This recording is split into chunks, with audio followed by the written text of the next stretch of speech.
मैं आपको मिलाता हूँ एक महान शख्सियत संतोष जी। मैंने लव भाई से इनके बारे में सुना था, तो मेरा मन किया कि मैं संतोष जी से खुद ही जाकर उनसे उनके बारे में पूछूंगा, उनके बारे में जानूंगा कि उन्होंने किस तरीके से उस बहादुरी के साथ, उस दिलेरी के साथ उस मोमेंट को जिया क्या, बस समझ लो लोगों के लिए।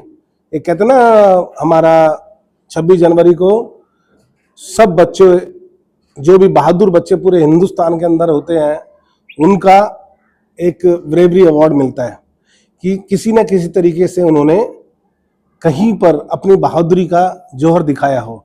तो ये वो संतोष हैं, आइडेंटिफाई तो नहीं हो पाए, लेकिन जिंदगी में बहुत कुछ इन्होंने हमें शिक्षा दी है। आप लोगों के लिए एक बहुत बड़ी शिक्षा है। संतोष जी प्लीज आप अपने अपने आप ही बताइए कि वो क्या मोमेंट था, कैसे मोमेंट था, क्या घटना घटी, कैसे आपने उसको सरवाइव किया, वो क्या। बस मैं इससे ज्यादा और नहीं क्वेश्चन करना चाहूंगा, बस आप सारी चीजें डिटेल में मुझे। लॉकडाउन से पहले की जी 2018 से 2019 का लास्ट मंथ था, दिसंबर 30 क्रिसमस के टाइम पे। तो 22 दिसंबर की वो बात थी, मेरी नाइट ड्यूटी थी। माया फॉरेस्ट करके एक प्रॉपर्टी है यहाँ पे, मैं वहाँ पे माया जॉब, फॉरेस्ट। हाँ सिग्नेचर चलता था उस टाइम पे, सिग्नेचर ने ली थी वो। जी जी जी। तो वहाँ पे मैं जॉब पे था, तो नाइट ड्यूटी थी मेरी। मैं 4:30 बजे करीब रिजॉर्ट जा रहा था।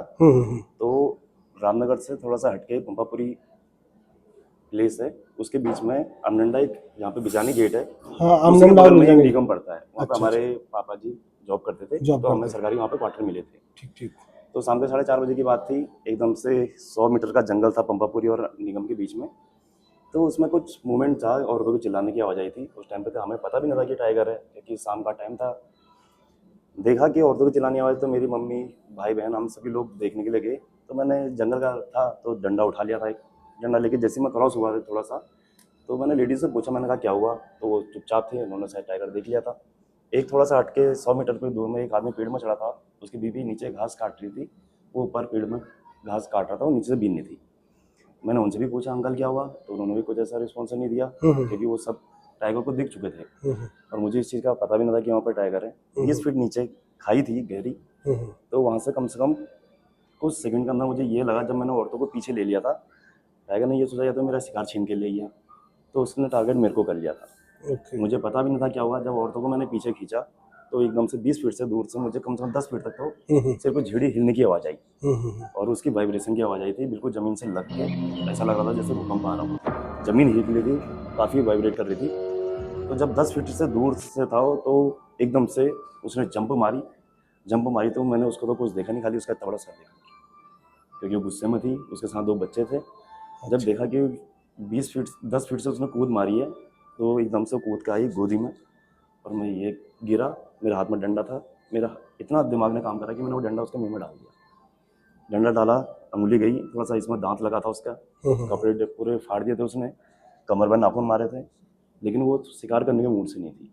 टाइगर से का क्या होता है सर, पंजों में उसके 1 तो 6 इंच के उसके जो शिकार करने वाले नाखून होते हैं, वो नाखून उसके नहीं निकले थे। उसके पूरे सिर नहीं पर, निकले थे। उसके सिर पर जो सिंपल चलती हो, उस नाखूनों से उसने कपड़े फाड़े थे, डिफेंड नाखून मारे थे, कमर डैमेज हो गई थी। तो उसके बाद हल्ला गुल्ला हुआ, थोड़ा सा साइड हुई हो, मुझे ऐसा लगा कि मैं आगे को उठता हूँ, नहीं उठ पाया। जैसे ही मैं पलटा, उसने सोचा ये अभी जिंदा है, वो एकदम से दहाड़ते हुए आई और उसने यूँ पंजा मारा, यहाँ से पूरे कपड़े फाड़ते हुए नीचे चले गई अपने बच्चों के पास। बच्चों के पास गई, तो उसके बाद मेरी फैमिली ने मुझे उठाया। उस टाइम पे वहाँ पे निगम, क्योंकि कॉर्बेट का मेन गेट जो बिजरानी है, वहाँ पे फर्स्ट वाले गश्त पर रहते ही हैं। हाँ वो हम हल्ला गुल्ला हुआ, टाइगर हुआ करके, तो सभी लोग आए, उठाया, हॉस्पिटल ले गए, इलाज चला। उसके बाद शाम को पता चला कि जो पेड़ में आदमी चढ़ा था, वो औरत तो चले गई थी, वो आदमी उतर नहीं पाया था। 4 से 5 राउंड फायर करी थी, तब जाकर बागी ने उस पेड़ के नीचे से हटी थी। अच्छा, तब तक वेट करती रही तब उसके तक नीचे आने का। जंगलात वालों ने कम से कम 4 से 5 राउंड फायर करे थे, तब वो बागी हटी थी, फिर वो आदमी पेड़ से नीचे उतरा था। मतलब उसकी लाइफ जो संकट में थी। हाँ, वो कहते हैं किसी की बला अपने ऊपर लेना, तो वही रहा। और लेकिन ये है कि थोड़ा सा मैं नहीं जाता शायद वहाँ पे, क्या पता एक आध औरतों को नहीं, वो शिकार नेचुरल बना बात के, है, अगर वो शिकार भी थोड़ा नहीं सा बनाता एटलीस्ट एक अपने आप को मूड में डिफेंड करने के लिए मार तो उसमें देता। ये रहा ना, नीचे से पंपापुरी सिटी जो है रामनगर से टच, वहाँ से भी लोगों का हल्ला हुआ था, ऊपर से हमारा भी हल्ला हुआ था। उसको अपने बच्चों को सेफ जोन में ले जाना था, वो कोई टाइगर अटैक करने के मूड में नहीं अटैक थी। के मोमेंट। वो तो ये रहा कि सामने से पेड़ में आदमी बैठा है, इस साइड में औरतें हैं, नीचे से पब्लिक शोर कर रही है, ऊपर से मैं चिल्ला रहा हूँ कि क्या है करके। तो इस चक्कर में थोड़ा सा उसको लगा कि मुझे किसी के ना किसी को पीछे करना पड़ेगा, इस मूड से वो आई थी। कोई अटैक करने के मूड से नहीं आई थी, कोई वो मतलब कहते हैं ना आदमखोर बाघ है, वो ऐसा नहीं थी। वो अपने बच्चों को सिर्फ जोन में ले जाना चाह रही थी बस। रही किस्मत, बच गए सर। उसके बाद मेरा होटल का स्टाफ, अभी मैनेजर आए नहीं हो, जी जी यही लोग आए। 31 का टाइम था तो क्राउड भी काफी था। लक्ष्मण जी। लक्ष्मण जी जी जी फिर ये अपनी गाड़ी से आए, मुझसे मिलने के लिए हॉस्पिटल आए, 3-4 दिन रेस्ट करा। फिर होटलों से भी फोन आने लगे कि मिलाओ उस बंदे से। फिर मुझे खाली सुबह रिजॉर्ट से गाड़ी आती थी, लेके होटल ले जाके थोड़ा सा रेस्ट गेस्ट करते के थे, साथ फोटो वोटो खींचा, गेट जाके टुगेदर होता था। इतने ताकत थी नहीं सर, क्योंकि शरीर मेरे सही सही कमर मेरा कम से कम ये मान के चलिए कमर 1.5 महीने बाद मैं अपने पैरों पे खड़ा होता है। मैंने कमर में फट्टा पहना था, काफी चीज उससे रहा, क्योंकि 1.5 महीना तो मुझे वो रहा, बेल्ट पहन के रखना। बेल्ट पहन के रहा सर, क्योंकि उसका वेट काफी था ना। वेट से उसने मेरी पूरी कमर डैमेज कर दी, और जंगल के लाल था, पत्थर था नीचे। तो जो स्पाइन में जो चोट लगी थी उसको रिकवरी करने में हाँ, तो मैं 1.5 महीना लगा। मतलब वो यार हाँ, 45 दिन थोड़ा सा minimum, चलने लग गया था, फिर 1.5 महीने 45 में डेज 45 डेज एक का जो टाइम रहा सर ऐसा। हाँ जो बोन इंजरी होती है उसके अकॉर्डिंग 45 दिन का आपको। बाकी हल्का फुल्का इतना चोट नहीं थे सर, थोड़ा सा अच्छा हाथ में ही था अभी सर बस। अभी मैं एक चीज और पूछना चाहता हूँ।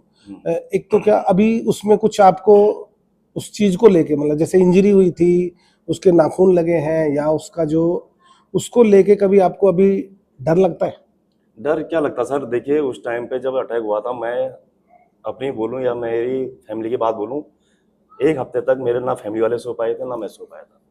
वो ऐसा था, शाम को मैं जब घर गया उन्होंने लाइव देखा था कि जैसी आंखों में नींद थी सर, जैसे आंख बंद कर रहे हैं, सामने वही दृश्य आ रहा था कि इतना मुंह लेके आ रहा था। मैं मुंह से एक ही शब्द निकला था, मम्मी पापा।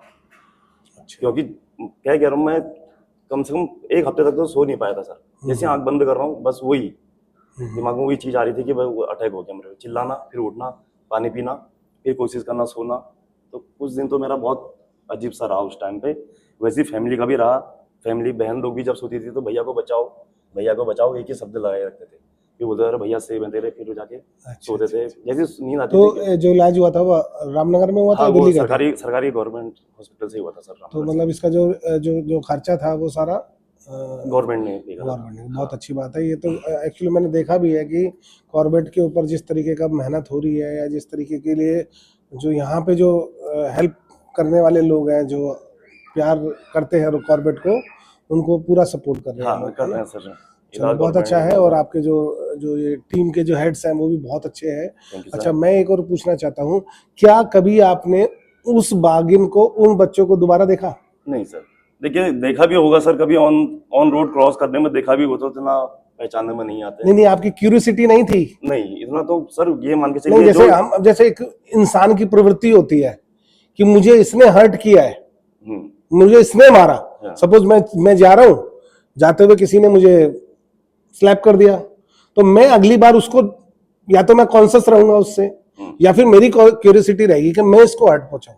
नहीं, ठीक है, तो बस उसको, उनको देखने की क्यूरियोसिटी, उन बच्चों को देखने की। अब तो मेरे को लग रहा है शायद 10-10 साल के हो गए होंगे, बड़े हो गए होंगे, तो हो सकता है वो टेरिटरी छोड़कर दूसरी टेरिटरी में चले गए, अपनी टेरिटरी बना दी हो, या कुछ और भी हो सकता है कि वो छोटे बच्चे ही अपना सर्वाइव ना कर पाए। कि टाइगर अपना जो एरिया लेता है कम से कम 4 से 5 किलोमीटर का लेता है, उस एरिया से वो हट के भी चले गया। वो तो दिखा भी होगा तो इतना वो नहीं रहता सर, थोड़ा सा गंध पहचान जाता हूँ टाइगर का। 100 मीटर के अंदर टाइगर रहता तो मुझे वो खुशबू आ तो जाती है, आपकी जो प्यार से मतलब पास से महसूस करी थी। हाँ, उसने जो आपको जो प्यार दिया, वो आपको होल लाइफ के लिए एक गिफ्ट दे दिया कि अब आप जिंदगी में कभी दुखी नहीं रहेंगे। तो आप याद रखना कि किसी भी ऐसी छोटी मोटी सिचुएशंस को लेके अगर हम कहीं सरवाइव करते हैं या कुछ ऐसी चीजें, तो मैं दर्शकों को भी बोल देता हूँ कि प्लीज, मैं अगर किसी के साथ कुछ कष्ट हो रहा है ना, तो प्लीज उसमें पेशेंस रखें। पेशेंस के बाद आपको लाइफ में कुछ ना कुछ पॉजिटिव होने के संकेत आते हैं। वो अगर कष्ट आ रहा है तो इसका मतलब आपकी जिंदगी में कुछ बड़ा घटने वाला है, बहुत अच्छा घटने वाला है। तो उसके लिए पेशेंस रखें, सावधानी से बरतें, और एक सही समय का इंतजार करें। उस सही समय के इंतजार को आप अपनी जिंदगी में कैश कर सकते हैं। तो ये संतोष जी थे, और ये यहीं अभी वसंत रिजॉर्ट में अभी हैं यहाँ पे, और ये बहुत अच्छे से इन्होंने जो हमारा कहते हैं ना कि एक फैमिली ट्रीट, जो कहते हैं ना फैमिली ट्रीट दिया इन्होंने, और हम कंटिन्यूसली इनके पास आते रहेंगे और बीच बीच में इनसे और कुछ बातें बताते रहेंगे, कुछ बातें पूछते रहेंगे। थैंक यू संतोष जी, बहुत बढ़िया लगा आपसे मिलके, और चाहेंगे कि इन फ्यूचर भी आप हमसे जुड़े रहें और हम आपसे जुड़े रहें। ठीक है, ये माइक सर।